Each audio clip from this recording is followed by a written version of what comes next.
There we are. Hi, everybody. Welcome to session 4 of Soul Shift for April. We are here. Can you believe it? And we have a milestone to celebrate tonight.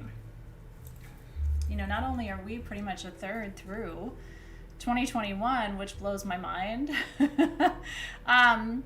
but we are a quarter of the way, really, a third of the way through the alchemical process tonight. Tonight is the last class of this phase of alchemy. We're moving on to the next phase starting next week with session 1 in May. So congratulations. I am happy to tell you, you have survived, in my opinion, the hardest part of alchemy. So high five to the screen. You did it. You made it. I will tell you, I think this first quarter, this first third of alchemy is the hardest. I think it's also in so many ways the most important. I really do, because you know, and it'll be so fun to celebrate all the alchemical marriage and there's really sexy work coming for us later this year, and the masculine and the feminine and union energy and embodiment energy, and all of this is coming, right? So, but it's the reward, in my opinion, for really doing the gritty, dirty, difficult work that you just did. So I would like you to take a moment, take a bow. If you have your cape, your invisible cape that we all wear as superheroes, I'd like you to put your cape on. I'm really proud of you. So tonight we have a lot of fun in store.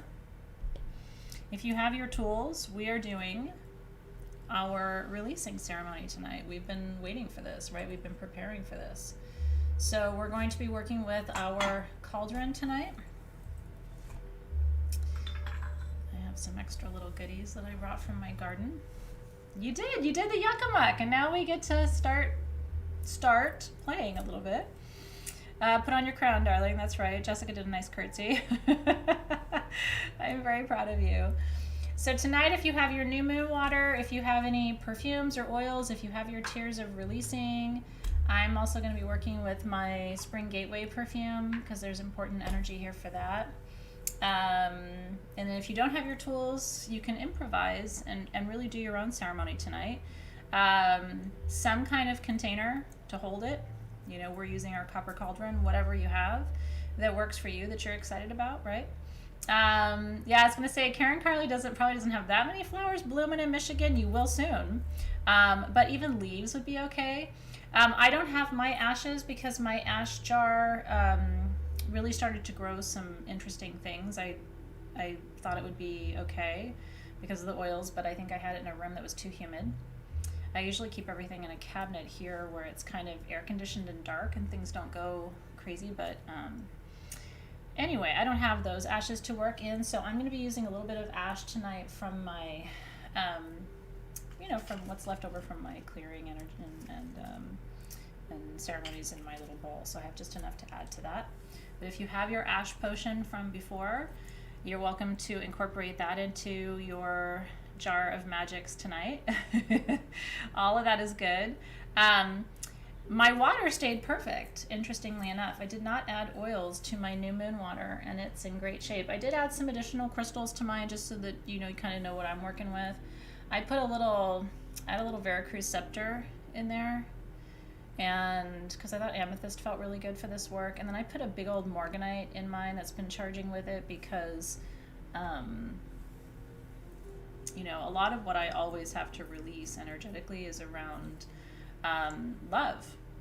And also a lot of what I release isn't mine. And I feel like morganite also represents the lineage in addition to our own energy and what we're releasing. I feel like a lot of us are probably releasing on behalf of our lines tonight. So that's really important too.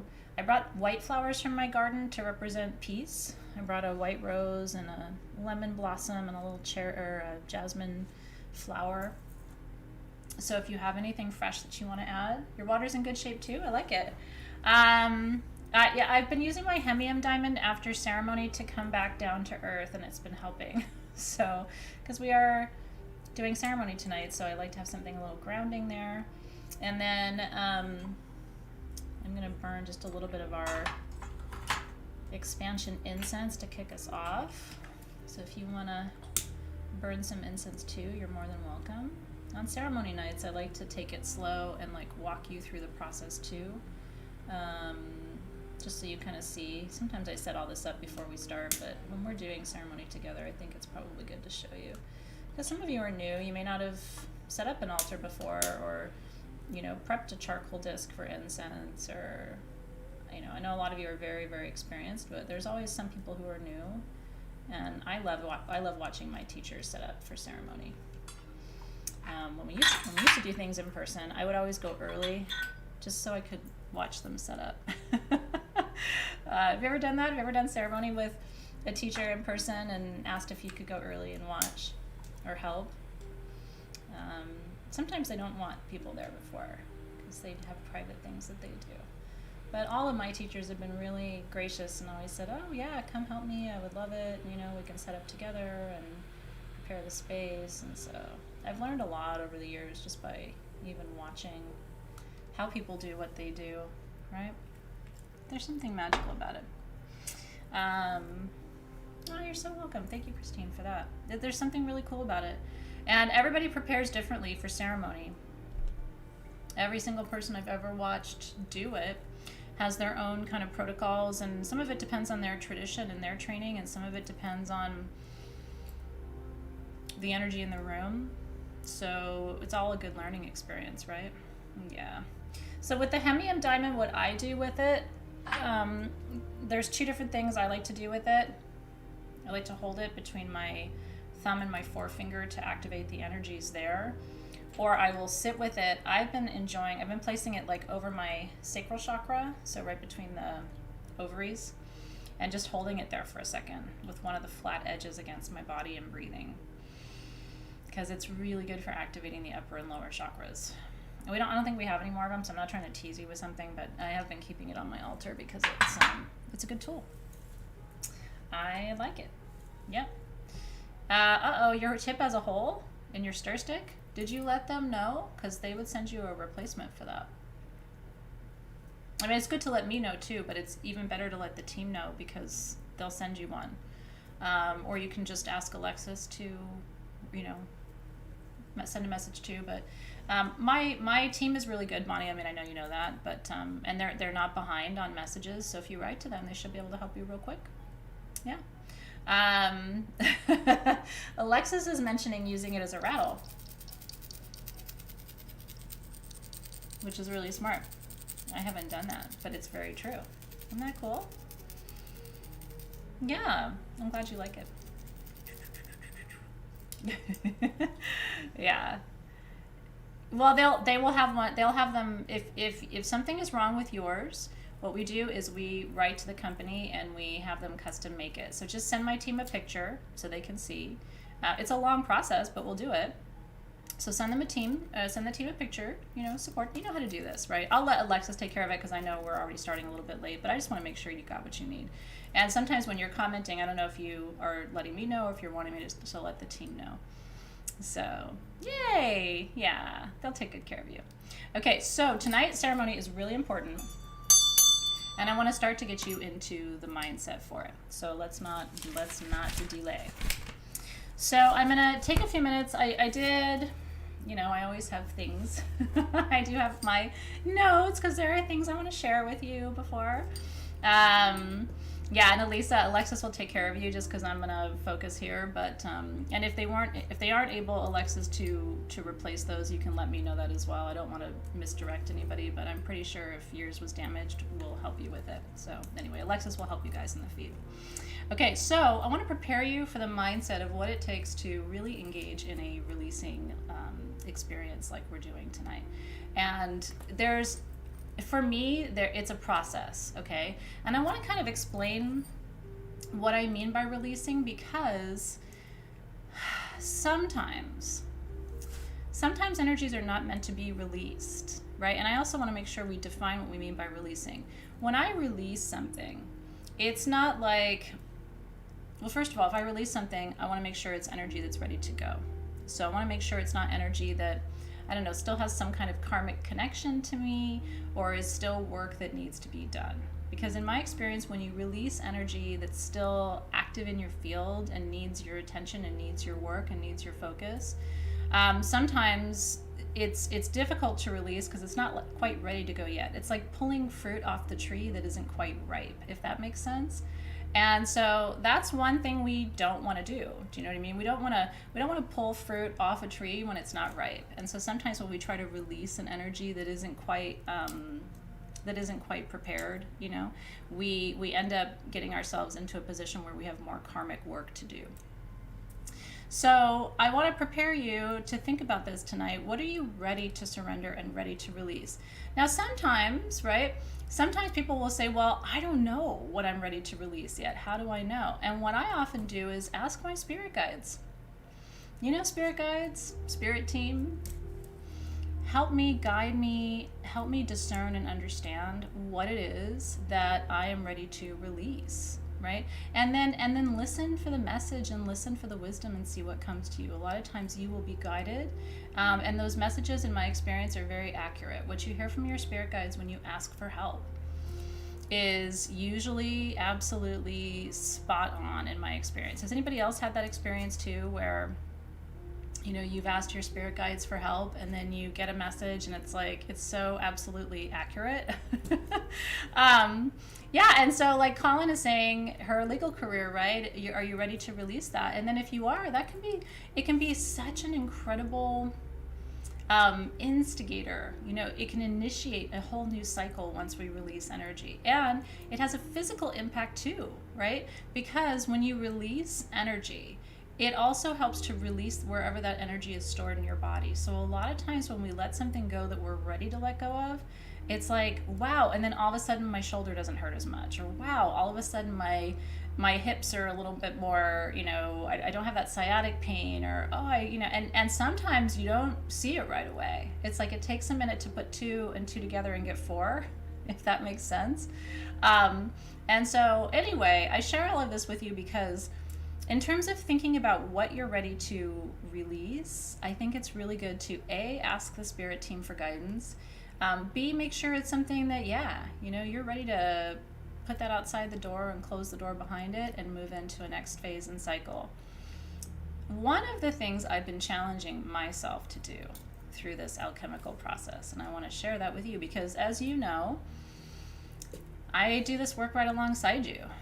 You know, I don't think there's anybody who's still alive who doesn't have alchemical work to do, because you're human and you're in relationships and maybe you have a job and, you interact with people and energies all the time. And so those energies accumulate and cycle through, and there's always something to release and let go. I have been challenging myself lately to actually do less releasing and really rely more on the purification process of alchemy to see if, instead of releasing, if I can cleanse and reintegrate instead of releasing. And that for me is a whole new layer to my own energy work. Because in the past, I think I was so focused on releasing that I wasn't actively trying to figure out, is there a way to put this back in, but in a new form, right? I think of my teaching career that way, right? Like for a long time, I thought when I was leaving the academy as a professor, I thought, well, I'm not a professor anymore. I'm this new other thing, but I'm totally releasing being a professor. And what I've realized is, no, I'm actually still very much a professor. I don't think I ever stopped being a professor. What I profess is different. And in so many ways, it's so much more fun, although I loved what I was doing then too. But I have found a way, and here's why I'm telling you this.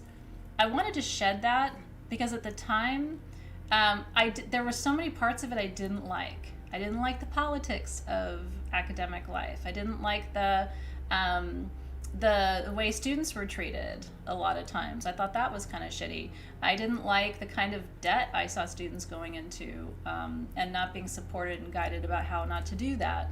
I didn't like the kind of infighting, and I didn't like the you know, there's a lot of professors, it's like all of a sudden they get a PhD and their head gets really big and it's like a know-it-all thing and they can't be wrong. And I didn't like the ego side of it that I saw, right? It was like intellectual elitism, right?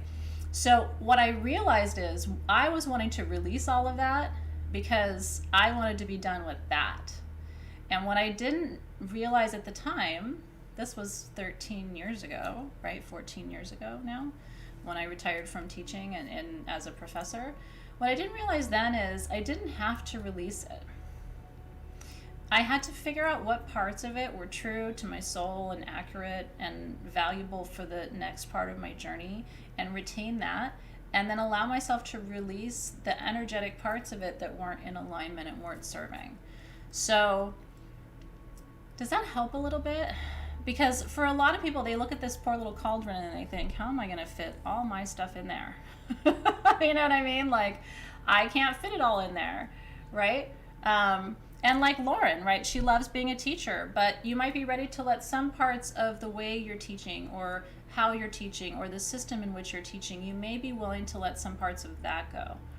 But there are probably some parts of you as a teacher that will be beneficial to you no matter what career path you choose, right? Just like I think of you too, Colin, with your legal expertise, right? That's going to benefit you in whatever path you choose in your life for the rest of your life, right? Because of the way it fine-tuned and honed and shaped your mind, right? And your thought process. I mean, at least for me, like I see what a gift that is in your spirit, but then leaving certain parts of that part of your life behind and maybe parsing it out. And that for me is alchemy, right? So I love that. So she's like, you know, I want to retain the creativity in the writing, which nobody's better at writing than legal writers. But she wants to release the stress and the law itself. Perfect. And so it's not like the whole legal career goes into the cauldron. It's the bits and pieces and parts. People will say, I want to throw my whole, you know, first marriage in there. Do you really? You know what I mean? Kit caboodle, the whole shebang? Or is there a part of your first marriage that needs to go into that? I'm not saying any of you, I'm just giving like a random example, right? Okay. So here's my guide for how to think about what you're going to release tonight for what it's worth. Because I think there's real value in not looking at the whole and really looking at the parts when we do alchemical work. Because it very rarely is it the whole thing that has to be let go. Like I would never put MS in there, which might sound crazy to you, but I never would because MS is still a teacher to me. MS teaches me it teaches me not to push myself too hard. It teaches me that I do need a break. If I work really hard for 4 days, like I just have in a row, I need to rest a little bit tomorrow. MS is a teacher to me, right? It's a little reminder. I don't want to put the whole thing in there. MS liberated me from a lot of things in my life that weren't serving me because it was a wake-up call. Well, I'm super grateful for that. Sometimes I get pain from my MS. You know, I would love to be able to release the pain of it, right? But maybe not the teaching of it or the whisper of it or the gift of it, because there's been a huge gift in my diagnosis. So even for me, I don't put my whole health in there. I don't put my whole relationship in there. I don't put my whole anything in there because there's little gifts. But, you know, you have to figure out what the gifts are, right? Yeah. So step number 1, as you think about what to release tonight, and by the way, this is Athena's guide to this. So if you don't like my steps or my rules, throw them out the window and make your own steps. It's not like you have to do it my way. This is genuinely just a guide. This is not hard and fast, okay? Yeah, it's like little by little, it's incremental.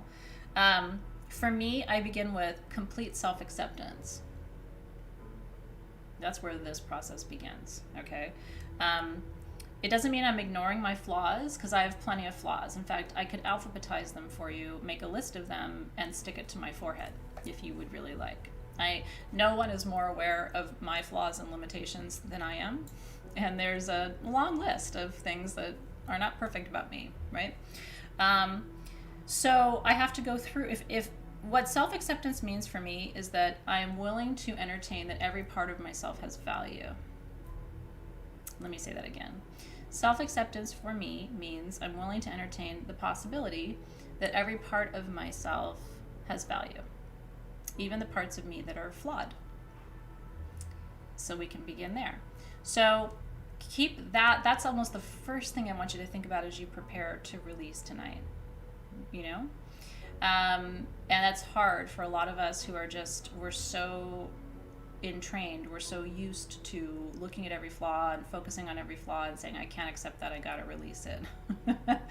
But that's what alchemy is. Alchemy is, if you believe that there's a source greater than you in this universe, which I do without question, I don't think it makes things that are not worthy of keeping, right? I think every human being has value. And it doesn't mean you have to keep every single thing about you, but you have to be willing to accept yourself as you are. Maybe you still have things you want to change. You can say, I accept myself. I would love to be healthier, but I accept myself as I am. I accept myself. I would love to be less judgmental of people or whatever your thing is, but I accept myself as I am. Okay. The second step is taking account and taking responsibility for your energy. What does this mean? Now, this may be where you don't agree with me, and that's okay. In fact, I welcome you to say, hey, I totally don't agree with that, AP. You know what I mean? Like, I'm not cool with that. But this, for me, has been an important part of the process.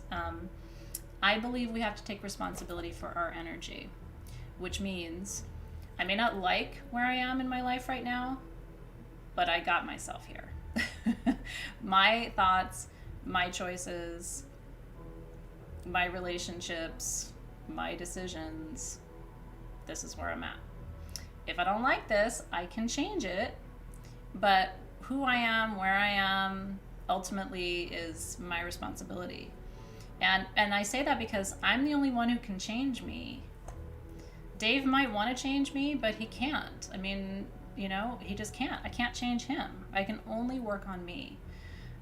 So this is a big one. This is a big one about, do you believe you need to take responsibility for your life and your energy? And if you do, what does that mean in the alchemical equation? So my best thinking got me here is what they say in AA. Isn't that interesting? I didn't know that, but it, right? Our best choices, our best judgment, our best insight, our best wisdom. So, and I will tell you something.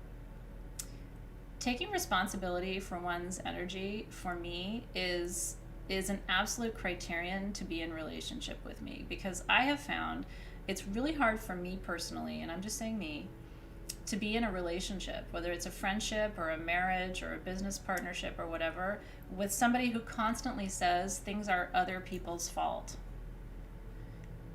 And people who do that, it tends to be the first thing out of their mouth. Now, my 12-year-old does this. You know, why didn't you do your homework? Well, I wanted to, but my teacher wasn't clear about what needed to happen. But she's 12, right? But I'm already in training her out of that. No. You didn't do your homework. If the teacher wasn't clear, you needed to send an email to her asking for clarification. But you just don't not do anything because you don't know what to do, right? That's not taking responsibility. So it is hard for me to be in relationship with people like that, because it's like I'm willing to do my work, but I can't do my work and somebody else's work too. Does that make sense? And even with my 12-year-old, I hit a limit with it. I'm like, this is not everybody else's fault. Why didn't you clean up after yourself at lunch? Well, I wanted to, but Nick was standing in front of the trash can. You know, I hear stuff like this all day long. So that's why I'm saying, now these are hard things to look at, right? When the only person you can look to for answers and for responsibility is you, that can be really tough if you're not used to it. But a lot of people get into a pattern where they automatically flip it around, right? We all do it, and I have been guilty of it too, but I will tell you, it is very attractive in general, in humanity, when people take responsibility for their actions and their decisions and their choices. Because if you say, you know what, I shouldn't have done that. That wasn't a good thing that I did. I shouldn't have said that, right? I could have said that differently. I could have been clearer. I could have asked for clarification. I could have, right? Like, if it begins with you and it ends with you, then here's the benefit of what I'm saying to you. The upside of all of this is if it begins with you and it ends with you, then you have the capacity to change it if you don't like it, right? So if you say, well, I didn't make all the right choices, I could have done better, I wish I had said it differently, I could have been more sensitive, I could have been more discerning, right? Whatever it is, it gives you the opportunity to reflect and next time to make better choices and experience a better outcome. So I think this is really important. Now, do I know people who would not agree with this? Sure. And they would say, but you don't understand. I've had a hard life, and my parents were awful, and then I moved out of my parents' house, and my partner was awful, and then I moved out of my partner's house, and my boss was awful, and I wanted to do great, but everybody else was holding me down. And sometimes in life it does feel like that. But you are not a tree, and you should move and change and shift. I really think that there is an opportunity in each of our lives to turn the page and to make different choices that will move us in a different direction. That's interesting. Julia says, in rehab, we would have to take situations and break them down and find our part in them. Even if it was the smallest part, it matters. Isn't that interesting? It's almost exactly what I'm saying too, Julia Rio, right? And Marianne, how beautiful. She said, I accept myself for who I am. I honor my responsibility in my own healing, how I choose to deal with it in each step the best I thought I could. I will not give up on myself, learning all the time. It's so true. So little by little, I will tell you, when I teach you something, it's because my life has improved by living this way. My relationships have improved by living this way. It is so, I can't tell you how beautiful it is to be talking to somebody, and if you're having a conflict with someone, and have the other person go, before you go on, I just want to say, I'm sorry for my part here. For anything I did that led us to where we are, and I'm looking carefully and I want to understand, I just want you to know, I wish I could have done better. That is like, for the other person, it's just so powerful. Now, it doesn't mean you have to accept what they're saying. It doesn't mean you have to agree with what they're saying. But there is something really powerful if someone truly comes to the table with, I just want you to know I'm looking at my energy and taking responsibility for it. It's like, we can work with that. And talk about a way to diffuse a tricky situation. So this is really important. And so my question is, where in your releasing process might you be blaming someone else, consciously or subconsciously, for something that you actually need to own yourself, or at least a part of it? That's a big question. So when you say, well, I'm ready to release this, it's like, okay, but do you have any part in this? Because if you do, it might be worth, before you throw it in the cauldron, it might be worth just looking once again at the situation and saying, is there anything here I could have done differently, or said differently, or acknowledged differently, or interacted differently, or exchanged differently, or something that would have led to a different outcome? And if so, is there something I can learn from that? Remember here, the goal is learning. The goal is learning, because the universe works in cycles. The universe does not work in a straight line, right? And this you know from me and from, I'm sure, other teachers and other experiences you've had just going through life, right? The universe is all cyclical. Nature is cyclical. The year is cyclical. The moon is cyclical. Your body is cyclical, right? Every 7 years, your cell has turnover, right? Your hair texture changes. I mean, everything in our world is cyclical. This idea of linearity, A to B to C to D, other than life and death, really is not accurate, right? Life and death is kind of a line from ages 0 to whatever time you leave this earth, right? But everything else seems to work in these circles and cycles. And so that for me is what's really critical, is to look and say, is there anywhere in that cycle of what I'm trying to release that I could still distill some wisdom from, so that in the next cycle when I see it again, because you know you're going to see these things again. It may not be the same person, it may not be the same job, it may not be the same relationship. It could be totally different. You could move to another country and marry somebody else and live in a different place and everything, right? And change your hair color. And yet 7 years later, a very similar dynamic occurs, right?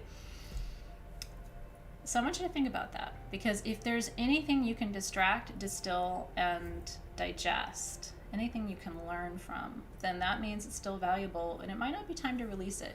It might actually be time to integrate it in a new form and in a new way. The body cellular thing is 7 years. Not every cycle is 7 years, but you have full cell turnover in your body every 7 years. That's why a lot of times people's weight goes up and down in 7-year cycles. Have you ever noticed that? Like, there'll be certain times in your life where it's really easy to lose weight, and certain times in your life where it's really easy to gain weight, and it can kind of be cyclical around hormonal changes and cellular changes and all of that, right?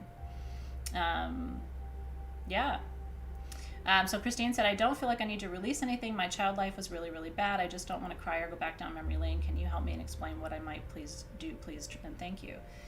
So for tonight, what you might be surrendering is everything about, because I feel a lot of grief come up when I tap into your energy. You might choose to release everything about the depth of the sorrow that you experienced, right?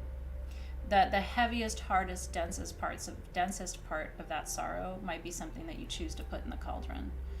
And remember, what you're putting in the cauldron it's not like that is gone forever. It's an opportunity to alchemize it and transform it into something that could be usable to you now. For example, those of us who went through incredible grief early in our lives, we have a well of compassion for people. I think of my daughter too, who was incredibly sick. She wasn't sad, but she was very ill from the age of 5 until about the age of 10. I'm sure she would love to put that in the cauldron. My hope is when she's an adult, she will say, the gift of that time in my life is that I'm so compassionate toward people who don't feel good. I don't judge them. I understand. I want to help them. So we can have real challenges and grief and trauma, the most extreme, right? Like her almost losing her life. But my hope is she'll still see a kernel of a gift in there.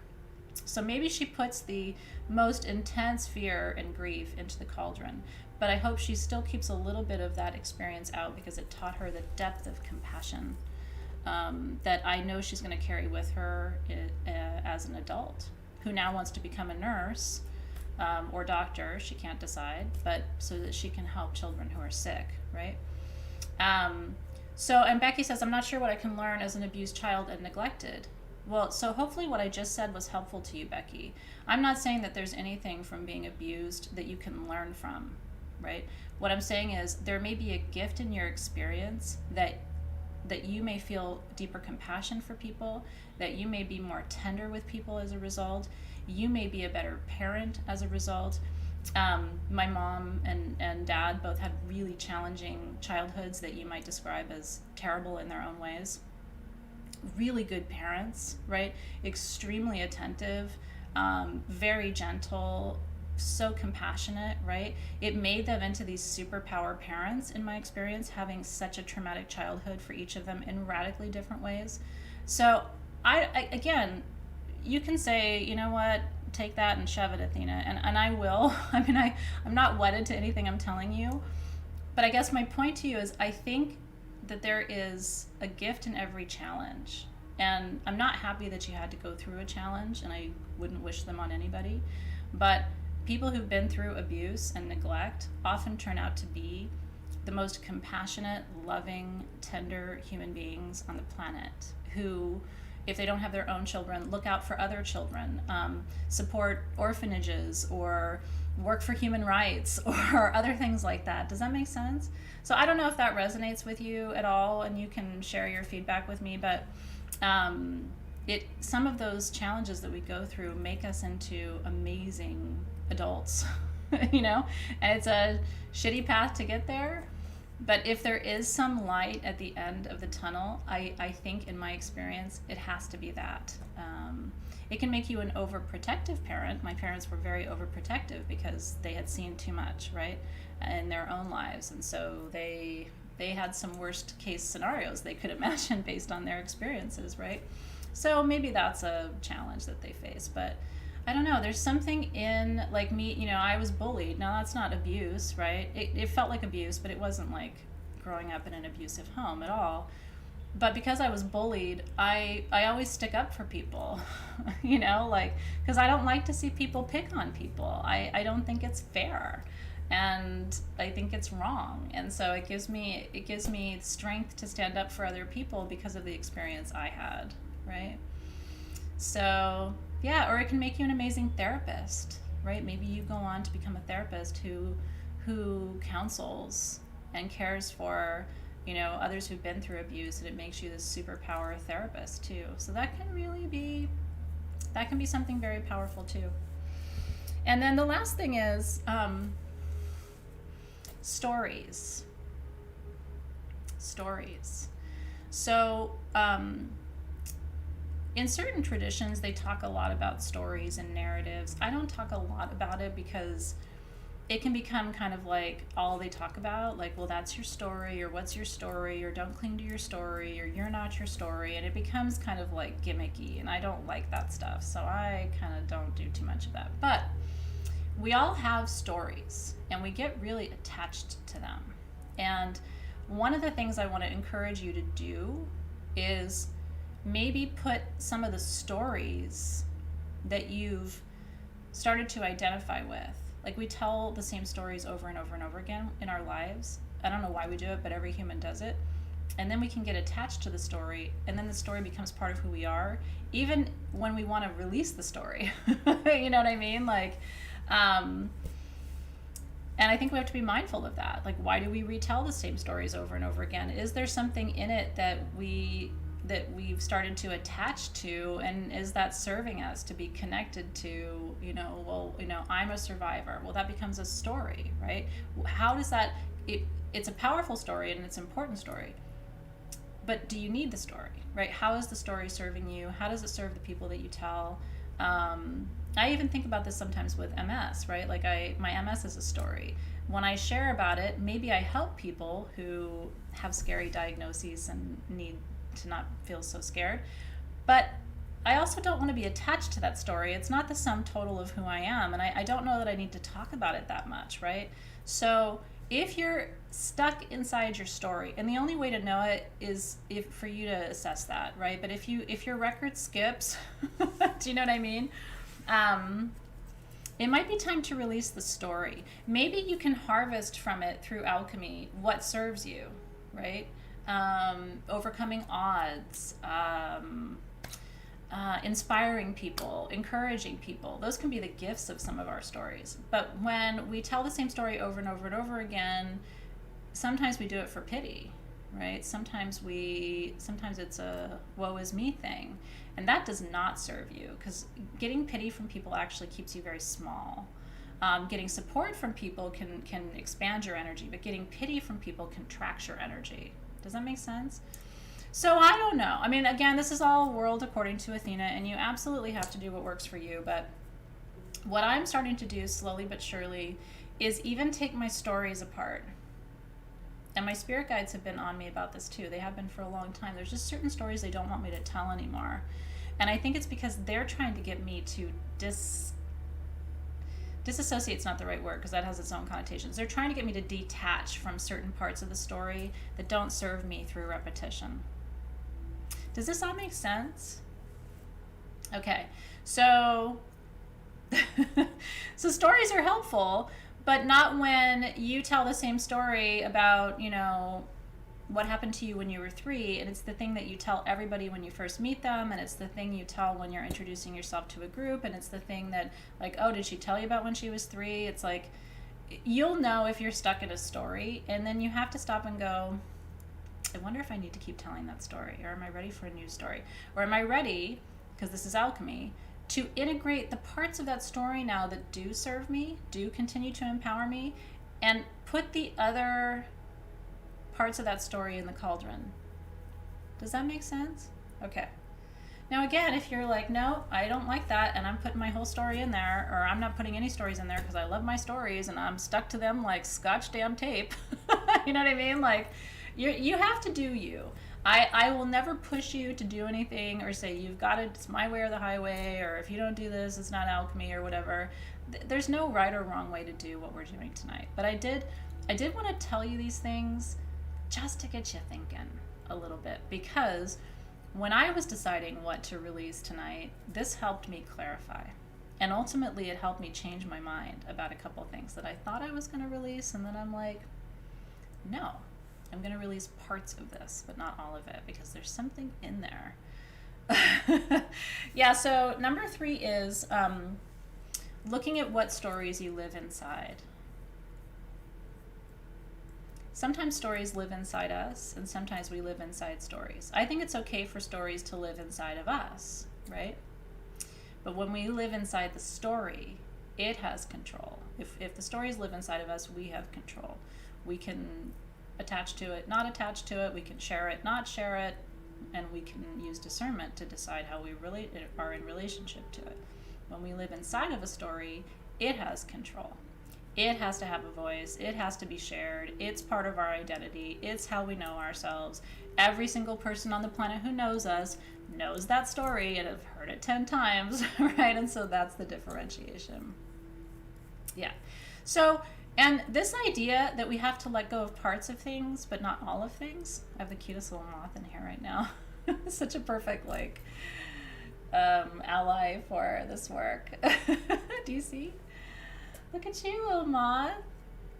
And as soon as I mention the moth, he like comes and flies right next to me. Anyway, this applies to your whole life.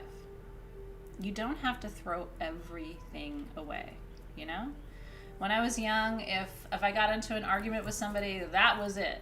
Never going to speak to them again, right? Really? You can't, like, have them be different, you know, kind of friend to you. It has to just be, like, all or nothing. I think this is maturity, to see it not as all or nothing. And I actually think it leads to the ability to maintain relationships with people. Because I see people as they get older in life and they just start to kind of write people off. Well, I'm not going to be friends with her anymore, or oh, I've seen too much, or oh, it's time for me to let that go, and they end up very alone. And so I think the more we can parse things out and just work with what's, you know, usable, if you want to use that word, work with what's, you know, valuable, work with what's purified in the stories, then it has a whole different, right? Yeah, no more all or nothing. Life isn't black and white, it's gray, right? Very little is yes or no. For me, even sexuality, like people who are like, I'm so straight, I'm always like, always? Like, always? Now, are there some people? Sure. But I think most people are on a spectrum. You know what I mean? Like, there's very little in my life that it's like this or that and nothing else. And alchemy is a good teacher of that. And also holding space that things can shift and transform and surprise you sometimes too. So let me just see, do you have any questions before we move on from this? I do want to create some space. I've kind of been keeping an eye on the feed, but if you have any specific questions for me that I can address right now, I would love to take a minute to do that. Janine even picked gray underwear today because she was thinking gray. I really love that. Mine says Diet Cherry 7-Up. Yeah. Marianne says, I feel like I want to just get it out, the story, honor it and say goodbye. Whatever comes back, I know still needs to be looked at and worked on. Sure, and that's a different way to do it too. Yeah. Yeah, I mean, I think my Zoe introduced me to, and now I'm gonna forget the word. There's a like sort of a newer category of sexuality called abrosexuality. And the symbol for it is beautiful. It's actually the infinity symbol with the Mars and Venus symbols off to the sides. It looks like an alchemy symbol because then there's a circle in the middle. And it's such a fascinating, and I was like, of course it's my kid who's introducing me to this. And it's so interesting because it's a more fluid way of thinking about sexuality, and I was like, this is interesting. She and I ended up having like a half an hour conversation about it. It's like, teach me about abrosexuality. And she was like, oh, let's go on TikTok. I can show you all the things. I was like, this is fascinating. I think this is what I was, and I didn't know it. So this is so cool to learn that. Yeah, I think it's ABRO, if you look it up, abrosexuality. Yeah, it's fascinating, and the symbol is gorgeous. You can Google that later, but it's like a whole different category, and fascinating stuff. It's very fluid. Want me to recap the steps one more time? After a life of independence, how do you release the tensions of being of being a caregiver?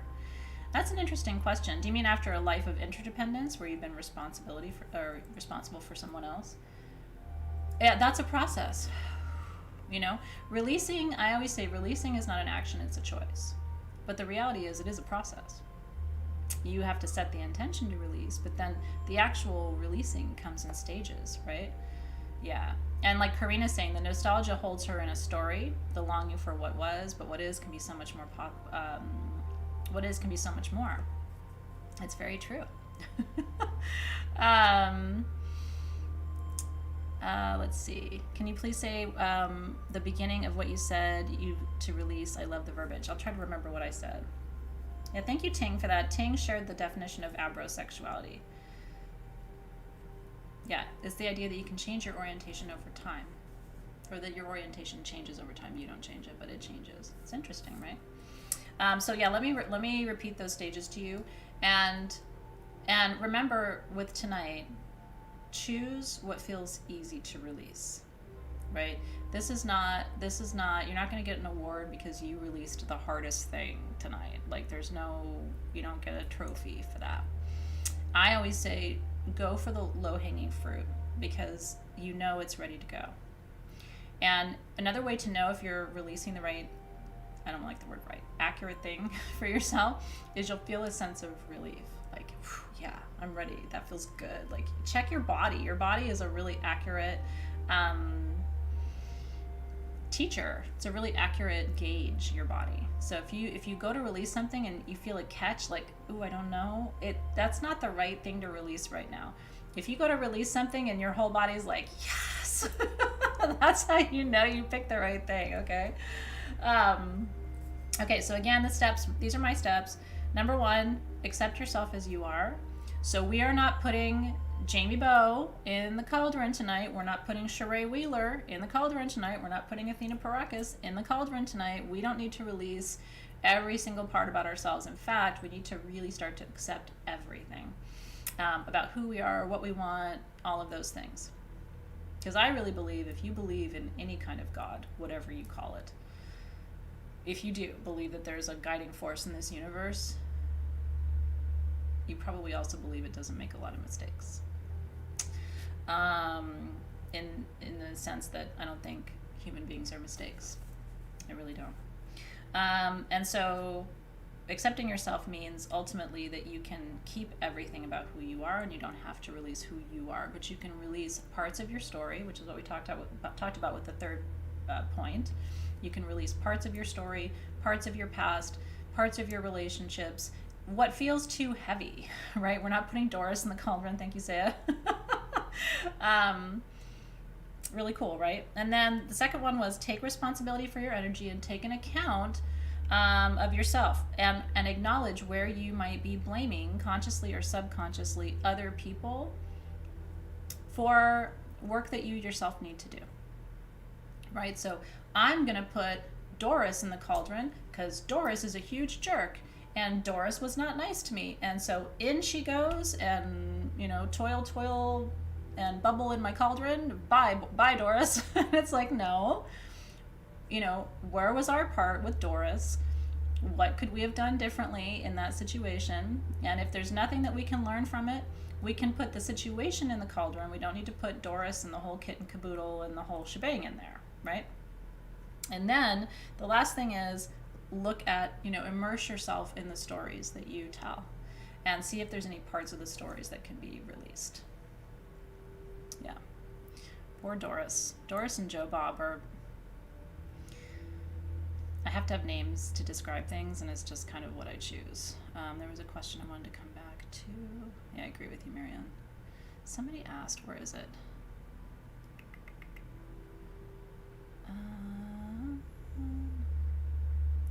Somebody asked, ooh, it's a really important question. I'll try to paraphrase it if I can't find you.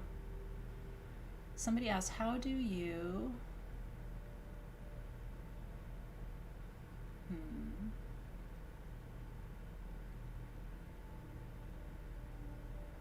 Well, poop. Somebody asked, oh, there it is, Susie Bloom. How would you purify and reintegrate the parts? So in a way, that's what we've been doing over these first 3 stages of alchemy, right? We started with calcination in January. So we've been sort of steadily doing this. So you've been doing a lot of this work already. Whether you're consciously aware of it or not, you have.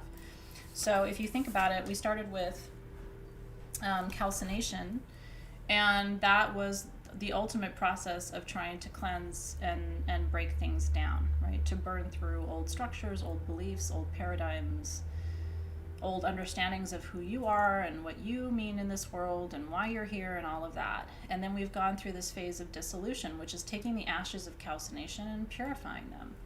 And so that's the phase we've been in through today, the end of April. Starting with May and June, we move into separation. So now, after tonight, we've released everything, and now we're going to begin the process of looking at ourselves as masculine and feminine, as a dual being, and we're going to begin to look at each distinct side of who we are, look at them separately, and then reunite them into one fluid being. So now, a lot of this has been about other people and our relationships to other people. Now it's coming entirely inward to who are we? There's 2 of us, right? You have a double helix of DNA. You have a masculine and a feminine. You are, and it doesn't matter how you identify in terms of your sexuality. You all have masculine, you all have feminine, right? Every single human has it. And some women are very masculine, some men are very feminine, and it has nothing to do with sexuality. Some people are always quite imbalanced. And so they don't have a lot of tension between the 2 aspects, but most people do, because it depends on the moon phase, depends on, a lot of different things. Where we are in the wheel of the year can impact how the 2 halves of you merge or separate. So that's the phase of alchemy that we're moving into next. So the purification comes through this process of burning through, which again we were doing all through January and February, and then in March and April going through and cleansing through the element of water, and tonight's the final stage of that. This is the final stage of cleansing and purification, so that whatever you choose to keep after tonight goes in a cleansed and purified and refined form. Does that make sense? Yeah.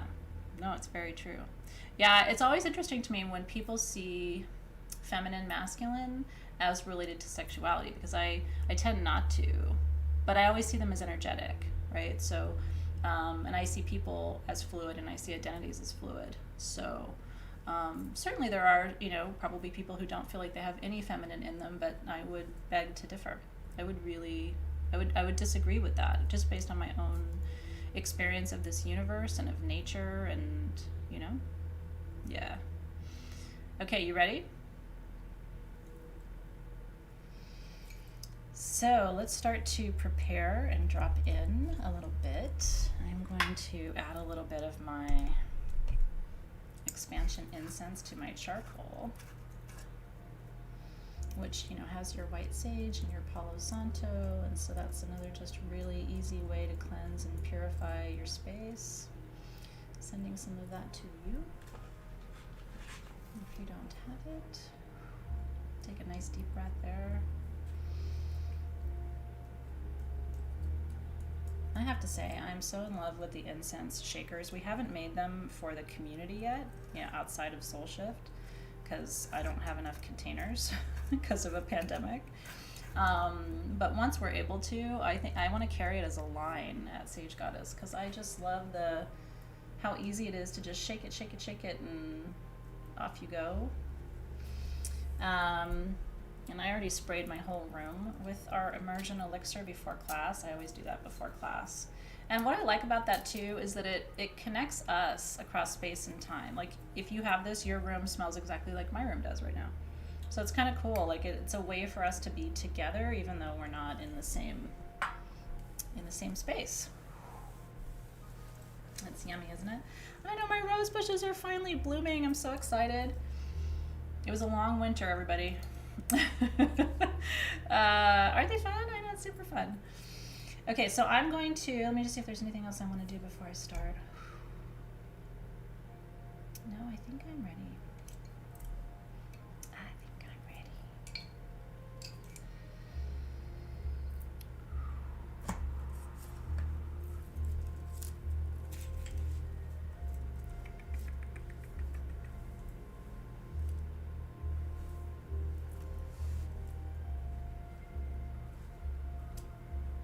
Oh, that must not need to be done. Oh, there we go. It does smell like candy, doesn't it? I love how oils do sometimes. If you get the right combination of them together, they smell sweet. Well, that's not going to work, but that's okay. My incense was good enough for us. Okay. So I want you to close your eyes, roll your shoulders back, call your energy and your essence into this moment, right here into present time.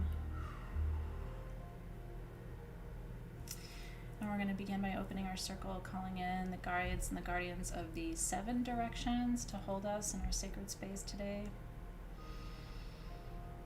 And guides and guardians, we ask you to hold the space with us and for us today. Also welcoming in any ancestors who'd like to help us, support us with this releasing ceremony. Welcoming in any master teachers, any light beings from any dimension who feel connected to the work that we're doing today and want to support it in a good way. And guides and guardians, today we are doing big work. We are acknowledging the completion of part of this alchemical cycle. And we ask for your support. We ask that you create a beautifully tight and strong container for us to let go of everything that has come up and through us over the last 4 months that needs tonight to be purified one last time so that we can move forward now into the next phases of alchemy from a really cleansed, pure, open-hearted space. Remember, the goal of this work is for you to be lighter, for you to be easier, for you to have flow. The goal of this work is, and that's why I spent so much time tonight talking about your stories and your relationships and your identities and your past, because for a lot of us, myself included, a lot of the things, and I'm an open book. I mean, everything hard that I've been through, I have shared in this community. There isn't a single thing in my life that I've gone through that's been really hard that I haven't talked about here at some point. And you can always ask me anything. I mean, I am an open book. But I do that because I seek intimacy, you know? I seek to be in relationship with you, and I want you to feel like you can also share. But some of the things I've told you about are like weights at the bottom of the ocean for me, and that's not how I want to go through my life. And then I have an epigenetic story of my ancestors who lost their children and lost their homes and lost their country and lost their livelihood multiple times, and loss. And so there's part of me like that really wants to just, and maybe this is a good visual for those of you who are visual, but there's part of me that really wants to let those fall to the bottom of the ocean now. You know what I mean? And so that I can like rise to the top of the water and not feel so enchained to them. Because what I've learned in my life is I'm not really helping them by staying bound to all of that. I can still honor it without living inside of it. And that's my goal for you too. I want to be light. I want to be easy. And you can tell who's doing this work and you can tell who's not. You know how I know? It's how they age. It's how they age. You can tell some people age and it's like you can see the years taking them down, right? It happened to both of one of my grandmothers than the other, but like physically, like the osteoporosis and eventually the life just, you know. And I want to age differently than that. I want to rise. I want to be effervescent. Doesn't mean I'm not going to have wrinkles and gray hair. I hope I do, but I don't want to look like the universe is taking me down. You know what I mean? Like I want to be I want to have good mobility and I want to feel strong in my body. And that's why you see me I'm so guided to learn from people like Yasmina, who, because she sets of an example for me. She did not have an easy life at all, and yet she rises like this, like the foam on the top of the waves, you know. And it's like, how do I get that? I want to order that on the menu, right? And I think a lot of you are here for that, because you know that the best years of your life can still be ahead of you. And if you ask me how do I do this, how do I do this, how do I do this, I'm not going to say anything other than this class. I mean, honestly, there's nothing else. There's no stone you need to go and get. This is all inward stuff. The outward stuff can support you, but the inward has to happen. The outward is not a substitute for the inward. So I really want to share this with you. And because for me, it's making the difference. I think if I had not, and I know I'm opening the circle, but I kind of just felt called to preach for a minute. I don't know why, but I really feel like I was given a choice 10 years ago. And I could see a path where I could have completely succumbed to that disease, and it would have lined right up with my epigenetic story of my grandparents. And I don't know where that would have led. I really think I had a choice. I came up on a crucible moment, and I decided to alchemize it, which led me to the process of where I had to go to be in front of you today. So I promise you, if you're like, how do I do this? How do I do this? Just stay here. You know what I mean? In this work, stay in this process, because this process is the way. And it may not, it isn't anything, it's not like there's one moment where you go, oh my God, it just all happened. It's so incremental and it's so subtle that it almost sneaks up on you until you realize something's working, right? Something's working. And I don't know what that is. But it's the magic of working the process. And it's different for every single person. Okay, back to opening the circle. I think when I invited the spirit guides in, all of a sudden there was this fun little alchemy of wisdom that came through. So anyway, maybe it was important. So to the guides and the guardians of the East, we welcome you in tonight, helping us to experience clarity, a precision of focus tonight in the East, right? What needs to be pulled out and parsed out? It's almost like felt. It's like wool, you know. It's like pull it apart and stretch it and really see. You're like panning for gold, right? Well, thanks, you guys. I'm trying. I mean, I fall down and make mistakes all the time, but we keep rising, right? And so guardians of the East, keep showing us how to rise, how to be like eagle and float up here, so that we can look down on the dynamics of our life and see them with some measure of clarity. We give thanks for everything in the East, new beginnings, spaciousness, expansion energy, the ability to breathe, the ability to see, the ability to float, right, with our wings on the wind, and just let the wind carry us in the East. We give thanks and welcome you tonight. And to the guides and guardians of the South, for transformation tonight, we ask you to hold our hand. A lot of us are shifting and transforming, and it can lead to fear. So in the South, we learn how to burn through that fear and release it, right? Give it back to you, to the guides and guardians of the South, who can teach us how to shape shift through it, how to release skin that doesn't fit us anymore. In the South, too, we learn how to, crawl into tight places, right? So we learn how to get into the corners and the crevices of our stories, so we can get into those fine places that need to be refined. We're not dealing with the whole story. We learn how to get into the little nooks and crannies and really investigate who we are with courage and with bravery, with tenacity in the South. So we welcome you tonight. And to the guides and the guardians of the West, water element energy, teaching us how to flow, how to move with water, and how to stop resisting so that we can move with and alongside of the energies. In the West, there's maternal energy, so we learn to be a good mother to ourselves, which is the work of a lifetime. And you can be a good mother to yourself starting today, even if you've never been a mother before. It really doesn't take a lot of training. Those of us who have children would tell you they don't come with a manual. You do your best. And so you can mother you too and do quite an excellent job of it. So Guardians of the West, tonight we ask you to help us reparent ourselves as we do this releasing work. Show us how to be tender with ourselves, to nurture ourselves, to experience that flow of energy so that we can be easy or be easier. Teach us how to be kind to ourselves in the West. We welcome you in with gratitude. And to the guides and the guardians of the North, we call you into the circle tonight for protection, teaching us to be patient, go with the process, trust the process, how to move a little bit slower so we're not rushing, learn to take our time in the North. In the North, we learn perspective. We learn about cycles. We learn to take our time. And we learn to appreciate the wisdom of the elders, the ancestors, the ancients. We learn to see ourselves as elders and ancients and ancestors too in the North. And so we welcome in the guides and the guardians of that direction too.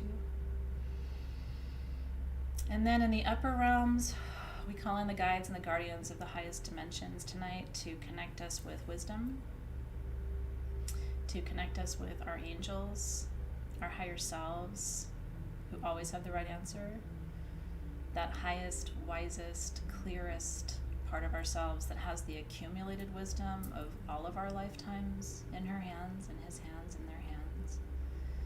We thank you and welcome you in. And to the guides and the guardians of the middle realm, the here now moment, the guides and the guardians of our community, we thank you for the connection we have to each other, for our capacity to learn with each other and grow with each other, for our connection to the land and to these tools that we work with, partner with, and ally with. We give thanks for this here now moment and welcome in the guides of the middle world. And to the guides of the lower world, which of course connects us into the ley lines and vortex points across the planet, the bone and mineral kingdoms, connecting us to the core of the planet herself, and giving us an entirely new source of energy to draw from, which is right beneath our feet.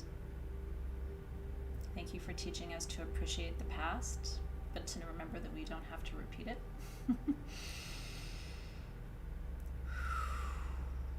We give thanks and welcome in the guides and guardians of the lower realm. And with that, we are ready for some releasing. That felt really good. Sometimes it feels like a conversation with the guardians, you know what I mean? And that always has felt right to me, because their presence is always the same in the sense that they represent the same direction, but the gifts that they bring to each circle and each ceremony are slightly different. For me anyway. So I'm really glad that you guys are here tonight.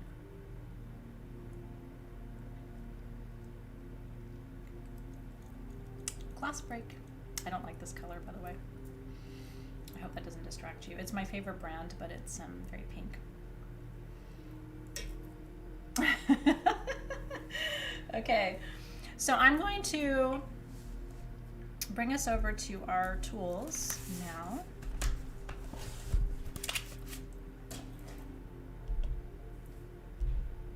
There we go.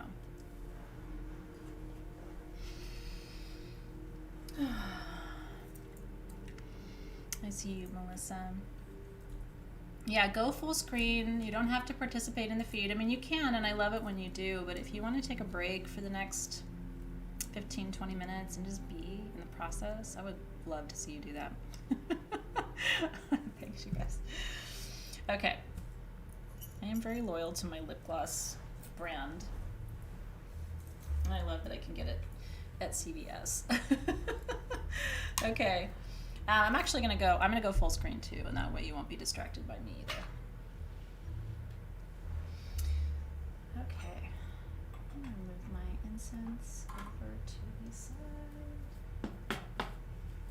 Now, your kit came with an Apache Tear Obsidian, which is the black stone right here, and that is a great releasing stone. So that is in there. It also came with a little quartz point that I think was for the perfume, but I didn't put it in my perfume. So I just want to tell you, I'm putting my little quartz point in my cauldron. So that's the first thing that's going in there. And then what I'm going to do, I'm going to take one leaf of some white sage, just one. Well, it's kind of broken, but that's okay. And I really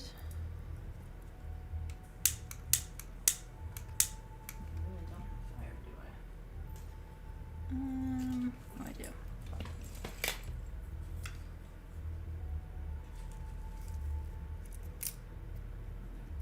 don't want it to come easily tonight.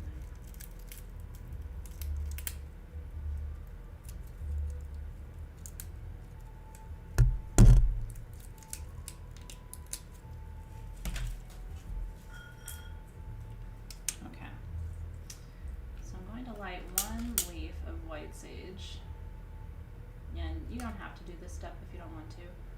Honestly, you can use your breath, but I'm going to cleanse the inside of my cauldron. So I'm just sitting my white sage leaf inside just to really clear the energy of it, and I'll clear underneath it too.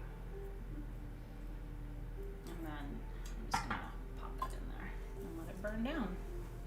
That's pretty. I like it. And that just gives you a nice, clear, clean foundation to begin with. Now, let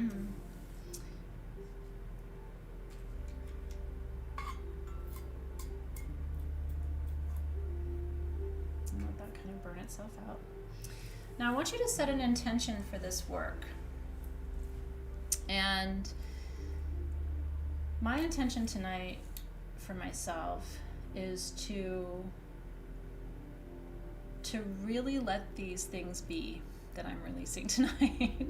I have a tendency to release and then go and pick things back up, and so that's not really doing the work. So my intention tonight for this work is that I really want to release what I'm letting go. And thank you for that, Marty. Tonight my intention is to allow what I place into this cauldron to rest. And if anything that I release tonight is not ready to be released, I ask that the spirit guides gently return the energy to me in a good way that I will understand how to work with. I also, and you don't have to do this part, okay? I also give my spirit guides tonight permission to release on my behalf. Woo, and let me tell you, yeah, no more boomerangs, Tanya B. This is a tough one, and you don't have to do it. The reason I do it, the reason I give my spirit guides permission to do that is I've learned to trust them, and I've learned that it's one of the secrets. Because now sometimes it fast tracks things, okay? So it can mean something gets released before maybe you would have liked for it to be released. But nothing gets released when they do it that doesn't need to be released. And honestly, it can kind of fast track your spiritual development, because then you're not facing obstacles in the form of things that really aren't yours to be working with right now anyway. But if it doesn't make you comfortable, you don't have to say that part.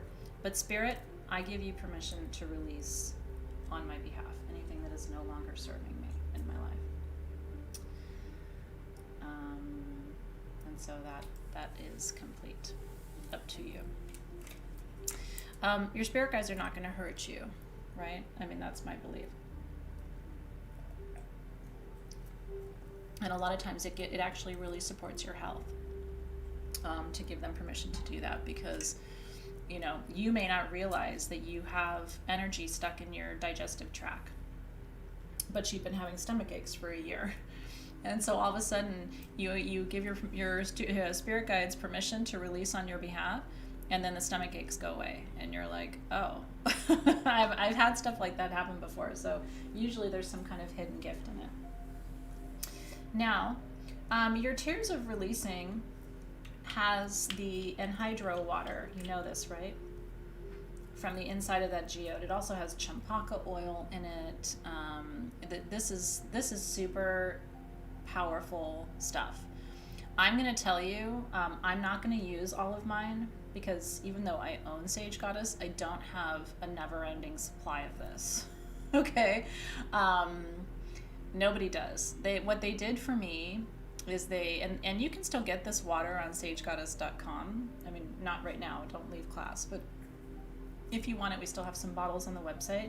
A friend of mine in Uruguay opened a geode and said, hey, I know this is crazy, do you want this water? It was, I think total it was about a gallon or 2. And so they were able to ship it to us, which is crazy. So this is actual geode water. We ran it through a purifier. We actually bought a purifier for this water. It didn't take everything out, but only anything that would be dangerous. But you still should not drink this. This is millions of years old water, potentially, right? At the very least, it's thousands of years old. At the very least, this is from the inside of a geode that was inside a cave in Uruguay. So anyway, that's what this is. And so when you choose to use that, I would just use it with discernment. And if you don't want to use it all, I don't blame you, because I would keep that to anoint stones or to put into a blessing oil blend that you make for clients, or God knows what you are going to do with that, but you know what you're going to do with it. And so now I'm going to be using we had our Journey to Awakening perfume that we made before our journey. I'm going to be working in 3s tonight, just so you know. And that's kind of how I do my magic, is always in 3. So I'm going to be doing 3 conscious drops of this, because my first intention is to experience awakening through releasing. And then I'm kind of in love with our Morgana perfume that we made at the full moon, the passion potion, because it's got all those aphrodisiacs. And so I'm going to do my best. I don't want to use too much of this either, but I'm going to try to do 3 drops, because that was 2.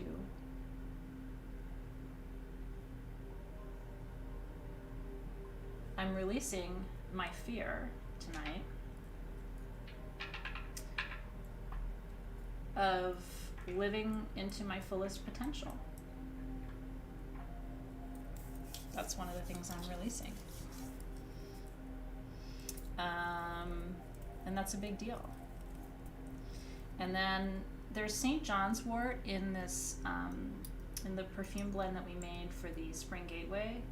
And that is a natural antidepressant. So I'm going to put 3 drops of this in here as well, because I'm releasing a lot of sadness, and I'm also releasing a lot of anger tonight. That was 4. Maybe I had a lot more to release than I realized. I'm just very sad, and if I'm honest, under the surface, I'm really angry about what's happened to our world this year. I mean, angry may not be the right word, but I am very resentful of what we've been through with this virus and what it's caused, and it's caused so much havoc and harm to so many people I love and know, and is still. And so I'm releasing the heaviest parts of that so that I can hold the space of compassion and curiosity about the future and healing and support and all of that. I have to be able to let go of my frustration and my resentment and my like I said, there were times this year where I was angry. Like, why is this happening? Why is this happening now? You know what I mean? Like, so I have to be able to let go of all of that. And that's part of what I'm releasing tonight. I did calcinate all of that, and I did, like, properly through our last few stages of alchemy. I really did this work. But if I'm honest, I've had moments where I was just so upset, right? And then...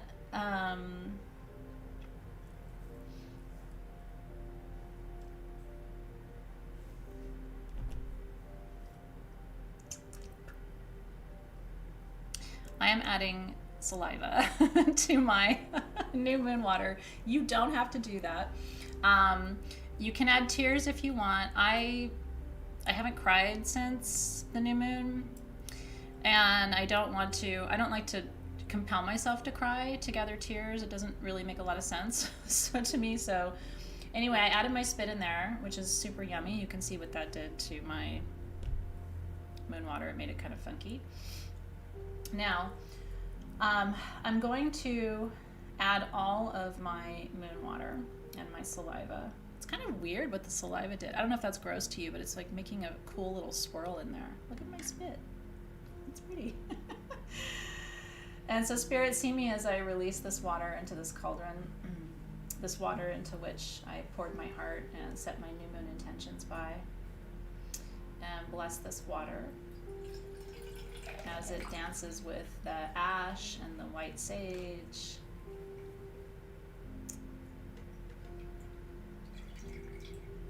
And I'm only putting into the cauldron what I'm actually going to release to the earth. So I'm not releasing all these crystals to the earth, but I am releasing my Apache Tear obsidian to the earth. Those were just for the energy of it all. Did it do too? Okay, good. Your jar of ashes has your spit? Okay, good.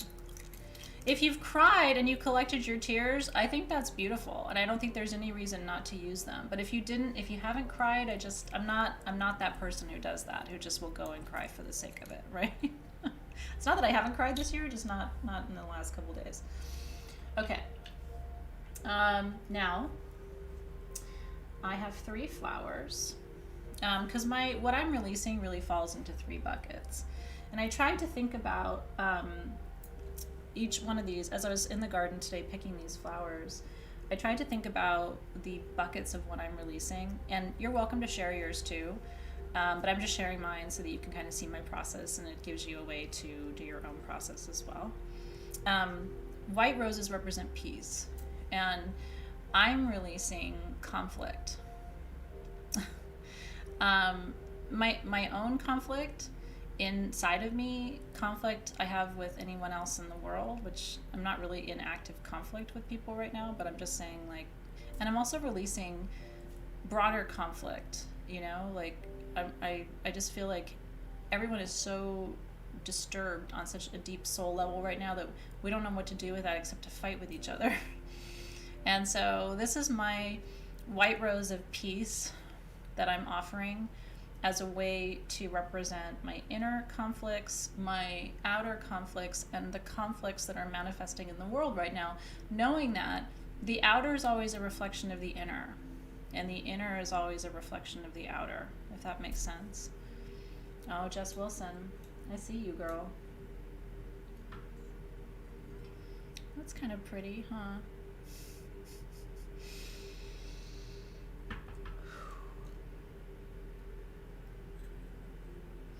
And then lemon, I chose a lemon blossom. You guys know how much I love my Meyer lemon tree. She's almost 40 years old, my Meyer lemon tree. She was planted when this house was built in 1986. And she's beautiful. She produces about 100 lemons a year. She's just prolific. Might even be more than 100 lemons a year. And she has no seeds, my Meyer lemon tree. I've never had a single seed inside of my lemons, and she's sweet. The juice tastes like it has sugar on it. So for me, lemon is about healing and cleansing. And so I'm releasing with this any pain, any illness, any disease, any energy that isn't in alignment with perfect health. Yeah. So that goes in. And then this is jasmine. My dad planted this vine when I bought this house 5 years ago. And she was super tiny. I mean, like, 6 inches. And now she covers that huge metal arch in my garden that I've taken pictures and shown before. Anyway, I chose jasmine because she represents beauty and power. And one of the things I really want to focus on in my late 40s and 50s and 60s and hopefully 70s and 80s and 90s is I don't want to play small to make people comfortable, which is kind of what I've spent my whole life doing. because I'm a lot, I have a big personality, and I like to wear vibrant colors, and I like to be vocal, and I'm kind of loud, and I like to be in front of people, and I like to be authentic and have a good time, um, and I'm really starting to admire people who just dance like no one's watching, And I don't know what that means for me, but I'm releasing tonight anything that keeps me from expressing and experiencing my passions in a complete way. Yeah. And there's a little bit of sorrow in there that I'm releasing too. Yeah. Okay. So that's my little releasing. Okay. And then the last ingredient, of course, are the tears of releasing. Yeah, and so it's interesting if you guys are able to identify with that. It's like that's my wish for people in their 20s and their teens and their 30s. It's like, learn how to do this earlier. I just for so long was still not feeling comfortable being fully me, until really now, kind of. And it still takes me having role models to show me how to do that. Now, tears of releasing. I'm only using 3 drops. This is, for me, this is about the ancestral piece, which is why it was really important to me that you had the anhydro water, because it is thousands, if not millions of years old. And this water has seen every member of your lineage that you've heard of has lived while this was inside that geode. Think about that. This water came out of this geode, is it 2 years ago now? So every single ancestor you've ever heard of, their name, seen a picture, anything, has lived and died while that water was inside that amethyst. Pretty crazy, right? Oh yeah, you can put the tears in your moon water. It's totally fine. I mean, it's all going in the same place. Lisa, you can't screw this up, girl. Don't worry about it. So with this, I release anything from my ancestral line that is no longer important for me to carry, including their grief, including their anger, including their resentment, including their sadness, including their losses. And that feels very important. 2.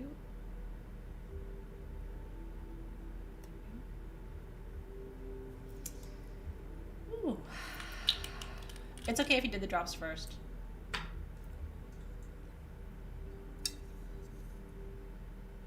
You have to smell it. It smells so good. Even with my spit in there, and I'm not gonna drink it, but it smells real good. It almost smells like tea, doesn't it? I don't know if you put the same oils in I did, but mine smells like really yummy tea. And it's super pretty. I don't know if you can see it. Isn't that pretty? But there's ash and, other stuff in there too. Yeah, dried herbs are going in last. They were going to sit on the top anyway, so I didn't want to do them until we were done with all the liquid ingredients. Now, what the dried herbs represent is the beauty of what's in this container. They represent the flowers of your spirit and your capacity to alchemize all of this, right? Kelly, remind me when we're done tonight, and I'll talk to you about that, because I have some ideas about that. So this is all roses. There's some lavender. Now I used a fresh rose too, but this is all life, right? This is all beauty and joy. And so this is the other side of the work that we're doing tonight, is to acknowledge that there's also beauty, there's life, there's passion, there's peace, there's joy, and that those are the gifts that come to you as a result of doing this very important work that you're doing with me tonight. And so just taking, enjoy the process. Sprinkle just a few around. Enjoy the smell. Enjoy the beauty of it. Ceremony is not something to rush through because every stage of it is so special. That's sweet. I wish part of me wants to keep some of this, but I can recreate it. I need to release it. But it smells so good. I wish that was a perfume. Oh, I like that. Hillary said she shook the energy out of her hands into the bowl. I'm going to do that too, because that just feels good. Shake it, shake it, shake it. Why not, right? Oh, and Carolyn added her breath. I'm going to do that too.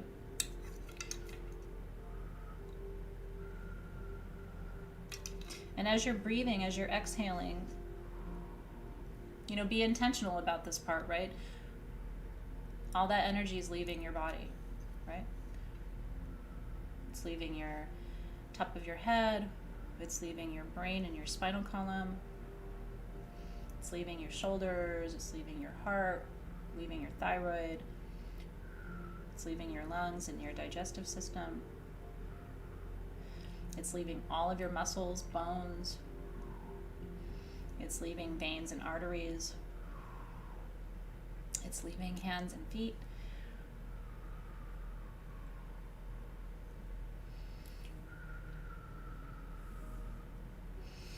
Yeah, I know, Tanya, I know, girl. And that's why I caught myself and said, nope, we are not keeping this. If you're laying down, Tanya said that's how we get boomerangs, is when we keep some of our releasing potion. She's so right. Okay, now the last step is really more than anything, this is ceremonial, right? We're not actually stirring anything. We're not actually cooking anything. But this is smoky quartz inside of that stir. And so the idea is by stirring, and I'm going to stir a full 3 times. I'm stirring now. We are transmuting what's in here and making it usable so that when we give this back to Pachamama, which I'm going to do tomorrow morning, she can use this energy. It's composted, right? We're giving her something beautiful. It's all going to be transformed by the time she receives it energetically, right? I didn't use all my herbs. You can use whatever you want. If you want to throw them all in there, but I always keep a little bit of everything and put it in my apothecary cabinet. So my first stir was for the past, transmuting all of the energy of the past up until this very moment.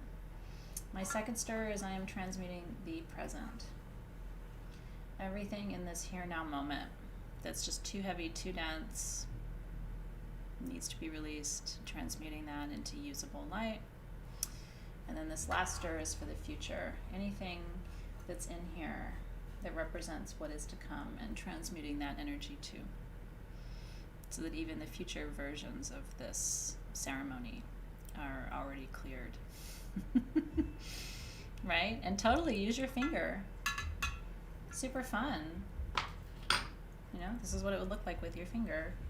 For the past, for the present, and for the future. It's a little harder with my finger because I've got a big old rose in there, and I've got short fingers.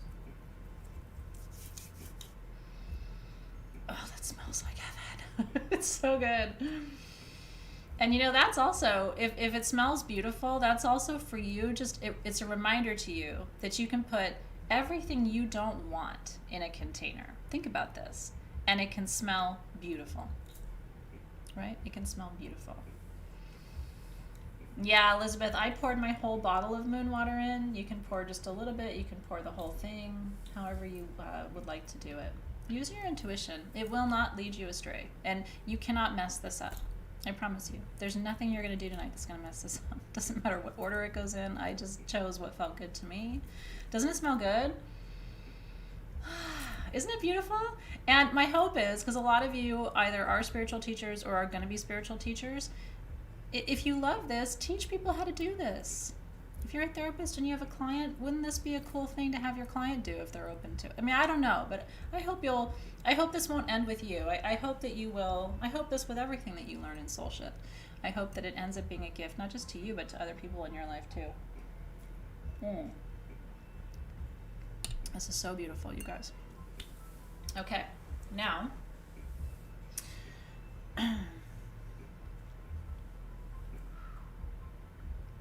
placing my right hand over it, which is my projecting hand, right? And you can do this too.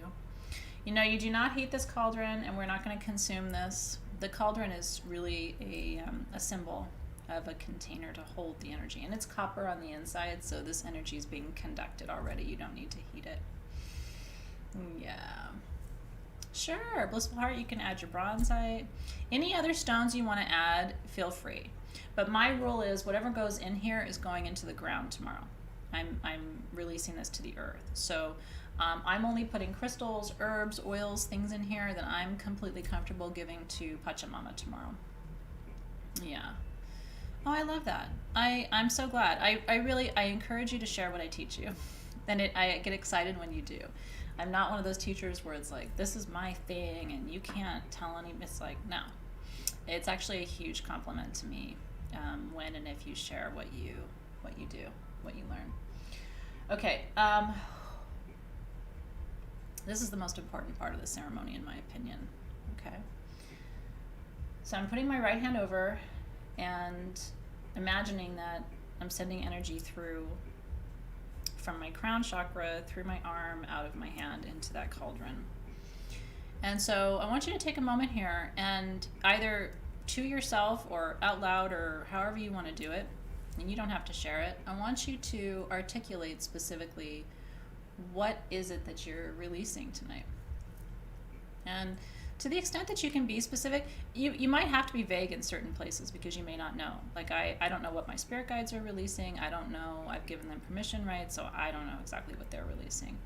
But I am releasing anything other than appreciation for the past year. I am releasing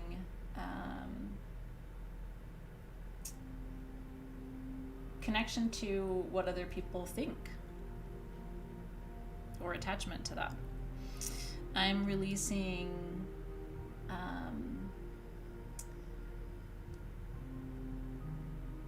anything that isn't in alignment with health and well-being and wellness for me, physically, mentally, emotionally, spiritually.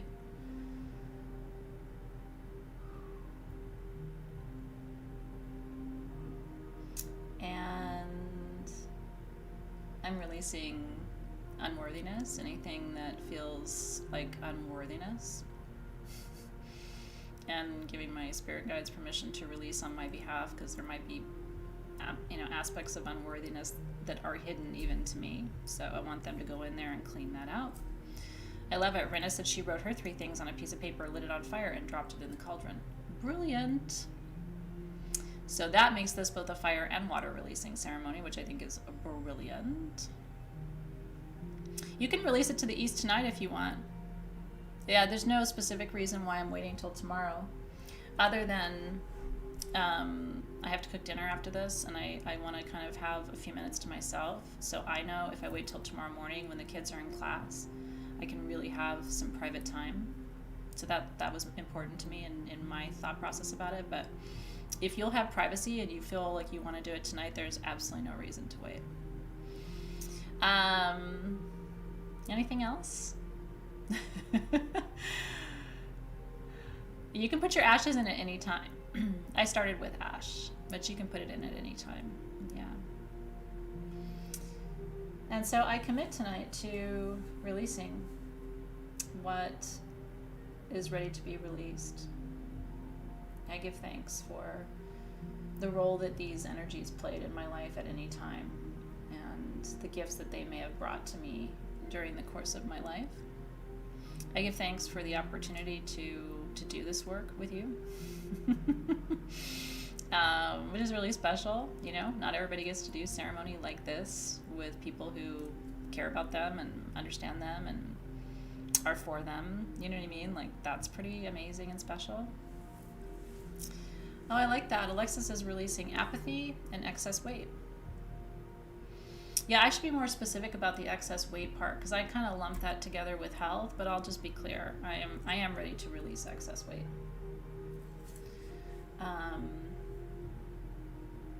It was interesting because when I was focusing on weight a couple of weeks ago, and I was in meditation, I was shown that I had a weird attachment to the weight I gained this year because I did my quarantine 10 or whatever. I'm down 3, so it's like quarantine 7. But I realized I had an attachment to that weight. That's why I wasn't losing it. It was weird. I almost had like when I thought about losing it, I almost had like not a fear, but like a hesitation about losing it. And then I realized that's why it's still here. Strange, but just being candid, you know? Okay.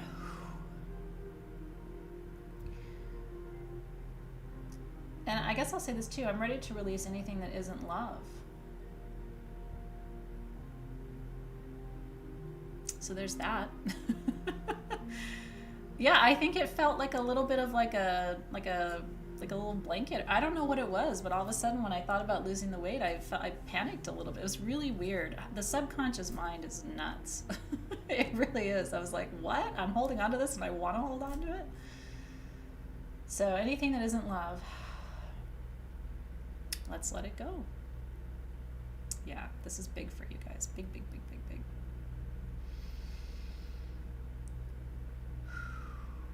Great Spirit. Spirit guides and ancestors. Guides and guardians of the 7 directions. Teachers in spirit. Ascended masters. All of our angels and archangels. All of the nature spirits. See us tonight as we do this holy and sacred work. See us as we let go of waves,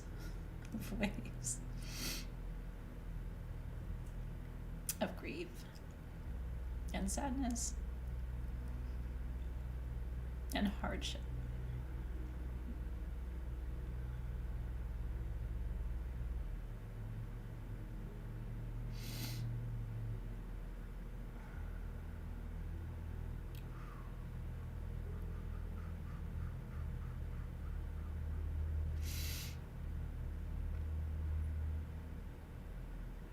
And help us to release these things with grace. For it is time. It is time. It is time. It is time. It is time.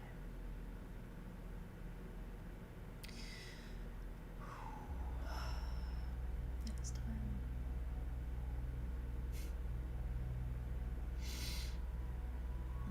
I wish you were here. It's so beautiful outside right now, and the tree, like the olive tree, it's just moving back and forth. I wish you were here. I can't. If I turn the camera, it's gonna screw it up. It's so beautiful right now. It's like you can feel the element of air trying to create spaciousness here right now. Yeah. That's a good point. I've got some tears now. Isn't that funny? I haven't cried.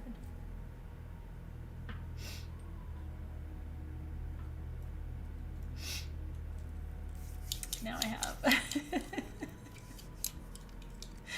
Thank you. Yeah. Thank you. That's big. Yeah.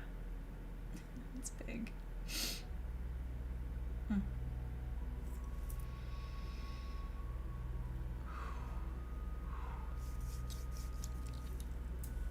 Cheers, you guys.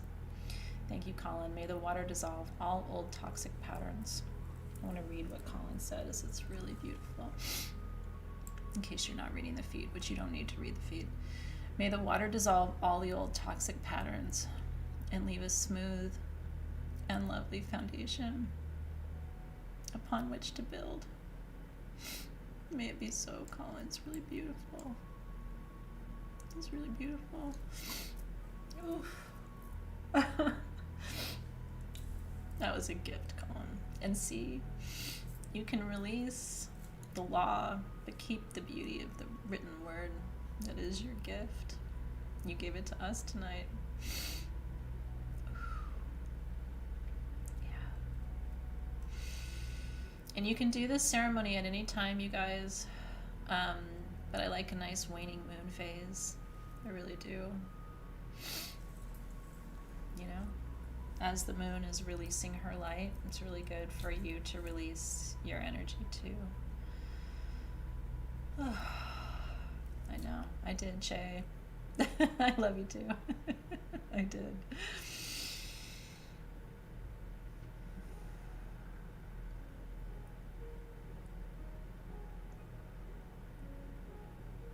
Yeah.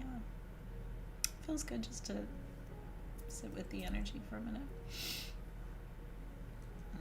The music just changed too. It's interesting how this this program I have, this pandemic sound, like it knows how to DJ these moments, you know? It's like the music just... The music feels like a wave. Oh, that's beautiful, Crystal. She said, may we fill our cups with peace and pure love and hope for the future. Mm-hmm.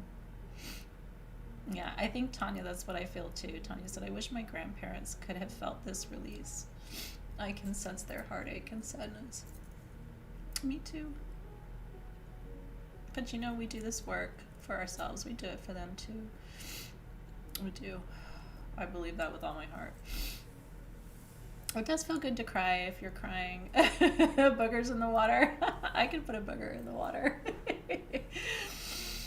Thanks, you guys. I love you too.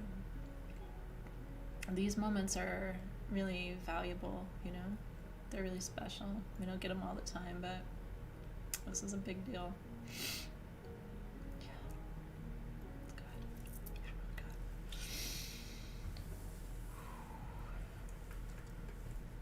good. So,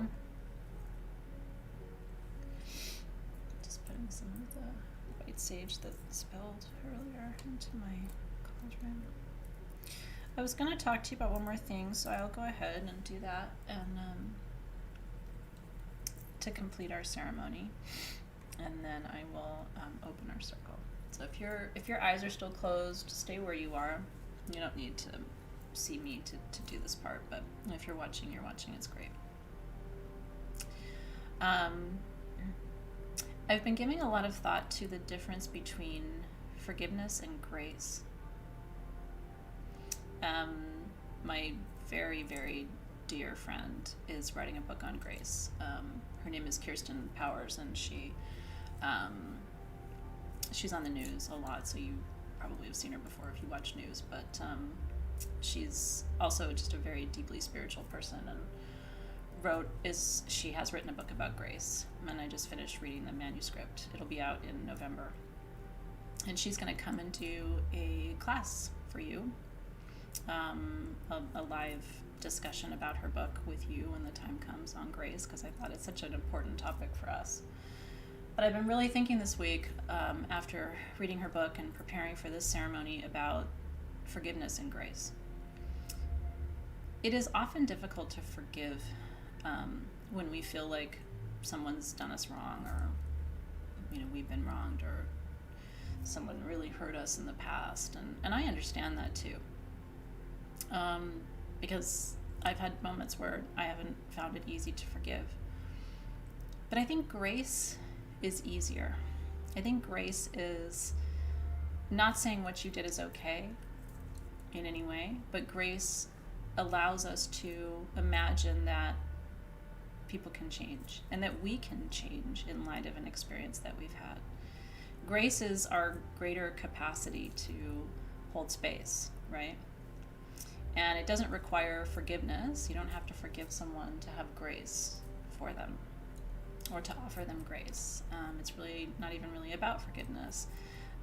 Grace is almost a gift that you give yourself, because it allows you to say that you're bigger than that, or that you can move beyond that, or that that person can be perceived as bigger than that, right? It gives you the capacity to expand your heart. But it's very difficult to offer grace, right? But it is different, and sometimes it's a nice alternative for extreme cases where we think forgiveness is just not possible, but can I have grace? Can I hold grace? I think I can. And so what tonight's ceremony was for me really was an opportunity to create room in my heart for grace. Because grace requires space. Grace requires that you have the capacity to hold it somewhere, whether it's in your heart or in your spirit. And so the last thing I wanted to do, whenever I do a releasing ceremony, and if you've been with me for a while, you know this is true, the universe doesn't like a vacuum. In other words, when we release something or we let go of something, we create an open space. And in my teaching and in my tradition, it's very important to be conscious and aware and intentional about what you replace that empty space with, what you fill it with. And so for the end of our ceremony tonight, yeah, I'm glad. I am choosing to fill the space that I've opened tonight with grace.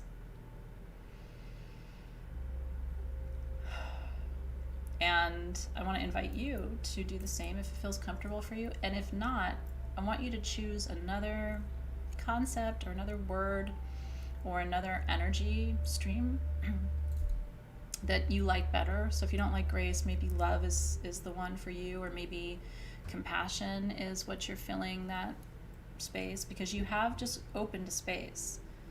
I wish you could see my tree, you guys. Oh, I mean, it's literally the whole tree is moving like this. It is so beautiful. It's moving the energy for us.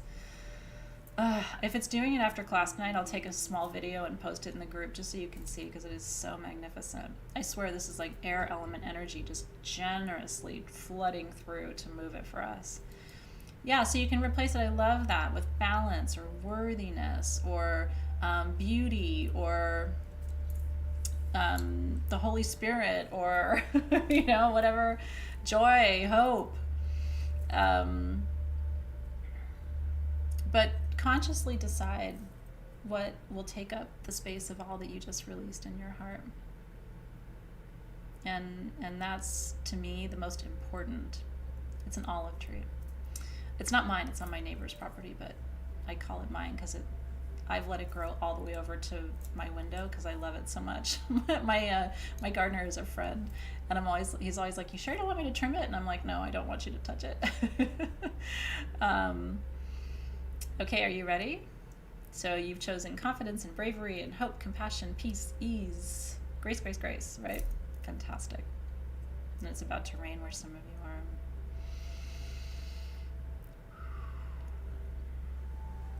And so we ask our guides and guardians and ancestors and Great Spirit and all who are attending us here today to fill the spaces in our heart and our spirit where we've created space tonight, to fill it with what we intend, whatever each one of these beautiful souls has intended, what I've intended tonight. We ask that you fill every crack that was open tonight and every crevice that was, that we creeped into. We ask that you fill it with an abundance of that energy tonight. Help us to embody that energy, help us to experience that energy, help us to create more of that energy in the world, help us to align to that energy and that frequency every day. Help us to do justice to that energy, right? To be a good ambassador for that energy in the world. Are you ready? Amen. Aho. So it is. It is done. This work is done. It is done. Thank you, thank you, thank you. This was really important tonight. This marks a clear transition from one phase of this very important work to the next. It really does. And I know I'm going to see the difference in you. And you'll probably see the difference in me. Every time we do this, it's like some other aspect of me starts to emerge forward. It's a fascinating process, isn't it? Oh, I love that, Lisa. That's beautiful. Oh. Christine's here with me in California, and her trees are dancing too. I just want one more little moment with my cauldron, and then I'll release our guides. I think this is one of my favorite ceremonies we've done together in class. Look how pretty. Look. Isn't that gorgeous? Look how she just received all those herbs. Isn't she gorgeous?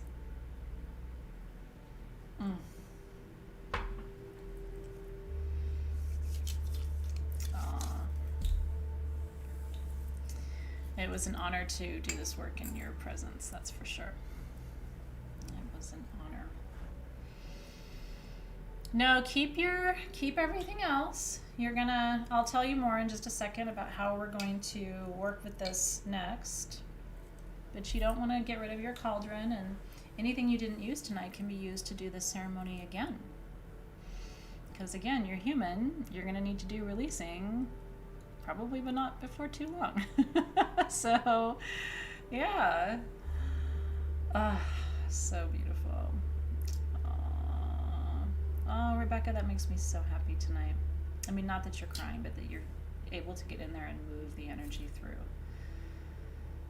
Whew. Thank you, Kelly. Yeah, I see you guys. I do.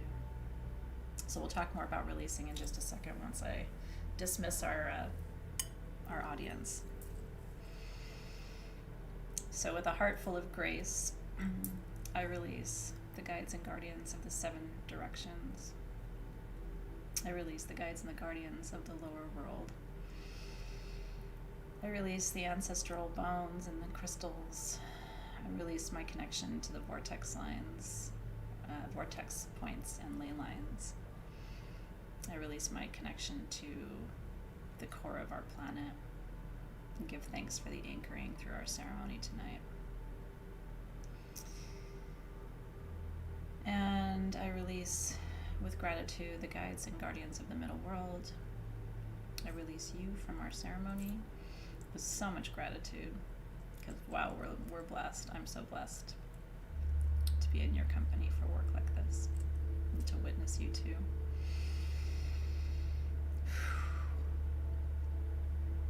I release the guides and the guardians of the upper realms, the Akashic realms and the angelic realms, releasing our connection to the etheric planes, upper dimensions of experience and energy. And we give thanks for your beauty and your wisdom and your power. I give thanks and release the guides of the north. Thank you for your presence and your grounding, your protection, your stability in the north, for holding us tonight through the emotional experience we enjoyed together. I give thanks and release the guides and guardians of the west. Thank you for the emotional release and cleansing and purification of this ceremony. I give thanks and release the guides and guardians of the south. Thank you for the courage it took to do this incredible work. Thank you for helping us shed our old skin with grace tonight. And I give thanks and release the guides and guardians of the east. Thank you for helping us open our minds and open our hearts and experience. See, the music changes. Experience the spaciousness and clarity that will help us elevate to the next level of our work together. And with that, our work tonight is complete.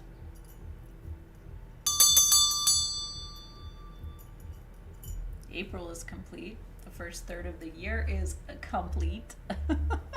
My tree stopped blowing, which is crazy.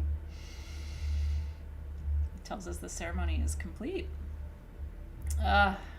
Thank you for that. Oh, Marty said, of all the ceremonies we've done, this was the most powerful. I'm so glad. It sounds like you guys had a great experience. I did, and it would not have been the same without you. So the power of it came really from our collective. Incredible experience for me too. Life-changing, really, when you think about it.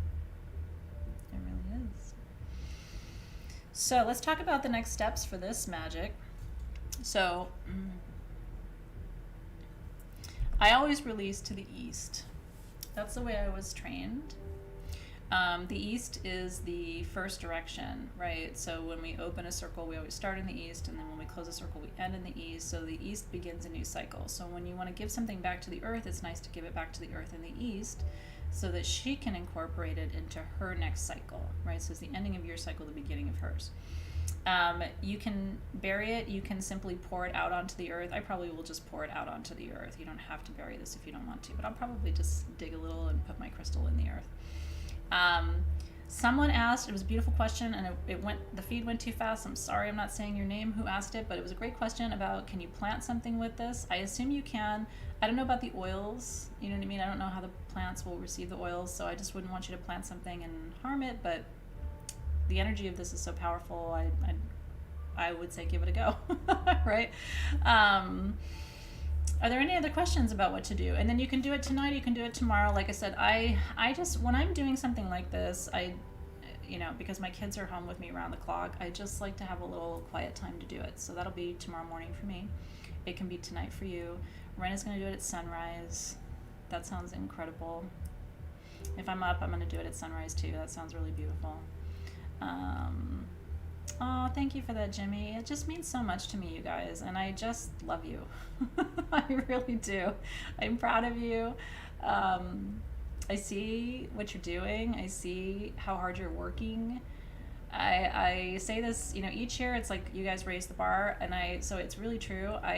This collective this year is working harder than any group I've ever seen before. Like, just putting in the time and the effort and the focus, and then supporting each other along the way. It's just magnificent. Colin had a great suggestion. She said, how about releasing into a river that's flowing in a different direction for dissolution? I love that idea. I don't have access to a river flowing where I am. I do have the ocean, but I have to work tomorrow, so I don't know if I can do that in the morning. But if you have easy access to a body of water, within easy reach. I live right near the ocean, but I live near a cliff. So if I was going to go and actually, deliver this to the ocean, it would take me more time than I have in the morning.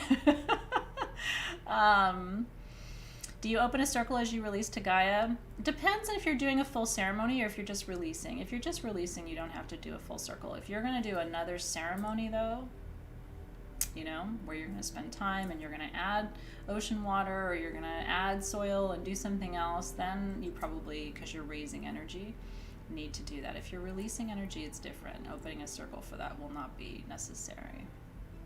Aw, I love that. Thank you, Kelly. And thank you, all of you. Truly, I'm just reading your comments. Oh, it's beautiful. And like Debbie's going to use Colin's words when she does her releasing. So that's why I say, you guys, one of the most beautiful gifts of this class is not me. One of the most beautiful gifts of this class is each other. And I love that you guys share your words, because it influences all of us, and we work with your medicine too. Of course you can, Kimberly. I think anywhere that has special meaning for you. Melissa said she's going to release hers at her favorite meditating spot near her favorite willow tree, which is, I'm sure that spot has all kinds of energy for you. I think that's the perfect place. I really do. I have an olive tree next to a white sage plant that faces east in my front yard. My dad planted that. So I probably will release this right there tomorrow. Really, really cool. It's okay. If the crystals are found, the crystals are found. Yeah, that you can't control. Even when you bury your crystals, who's to say that a cute little 3-year-old doesn't come right up behind you with a little shovel and dig up all your crystals, right? So you release, and then you kind of let the universe do what it will.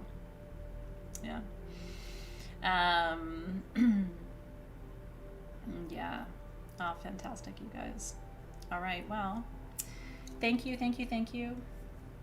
for the gift of your time and your energy and your beauty and the blessing of your contributions to this community. They are noticed and appreciated in so many ways. So I'm signing off for tonight, and we'll continue all of our chit chat in the Facebook group, so I'll see you there. Saturday is Beltane at 6 p.m. So I hope you can join me on YouTube for Beltane Ritual. We don't normally see each other on the weekend, but when it's a high holiday, we do it on the proper day, which is very important. So I'm looking forward to that, and I hope you guys are too. And yeah, you're very welcome. It was great to be with you tonight. And thank you, Alexis, as always. I'm so glad you were here and that you did the ceremony with us too. That was extra beautiful and really powerful. I love that. I really love it. Alexis does all of our classes with us, and I just think it's awesome. You know, you have such an important ally and supporter, and you know, she's much more than just somebody who works with me. She's in it with you. So cheers, and thank you, Alexis. I see you too. All right, love you guys. Keep the rest of your supplies, put them in your apothecary cabinet, or, you know, I'll tell you something. Once my cauldron is clean, once this is clean, all of this, well, not all of it, but actually probably this potion and this, I'm going to store in here with this, so that I can, with this too, so that I can do the whole thing again. Because I guarantee you I will be doing this ceremony probably once a quarter. Feels about right to me. So you keep your tools too, keep it all together, and that way anytime you want to do this you can. Yeah. Have a great